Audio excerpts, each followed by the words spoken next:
மயிலாடுதுறை மாவட்டம் தரங்கம்பாடி தாலுகா திருக்கடையூரில் உலகப் புகழ்பெற்ற அபிராமி உடனாகிய அமிர்தகடேஸ்வரர் கோயில் உள்ளது.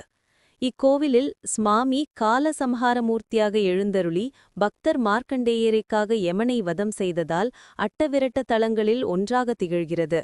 மேலும் பல்வேறு சிறப்புகளை உடைய இக்கோவிலில் இன்று கார்த்திகை மாத முதல் சோமவாரத்தை முன்னிட்டு 1008 சங்காபிஷேகம் நடைபெற்றது. இதனை முன்னிட்டு புனித நீர் அடங்கிய 1008 சங்குகள் மற்றும் கடங்களை வைத்து சிறப்பு யாகம் செய்யப்பட்டு 1008 சங்குகள் கொண்டு சுவாமிக்கு சிறப்பு அபிஷேகம் நடைபெற்றது. தொடர்ந்து கோயில் கொடிமரம் அருகே பஞ்சமூர்த்திகளான விநாயகர், முருகன், அமிர்தகடேஸ்வரர், அபிராமியம்மன், சண்டிகேஸ்வரர் உள்ளிட்ட சுவாமிகள் சிறப்பு அலங்காரத்தில் எழுந்தருள செய்யப்பட்டு மகாதீபாரதனை காண்பிக்கப்பட்டு இதில் தர்மபுரம் ஆதீனம் 27வது குருமகா சன்னிதானம் ஸ்ரீலஸ்ரீ மாசிலாமணி தேசிக ஞானசம்பந்த பரமாசாரிய சுவாமிகள் உள்ளிட்ட திரளான பக்தர்கள் கலந்து கொண்டு சுவாமி தரிசனம் செய்தனர்.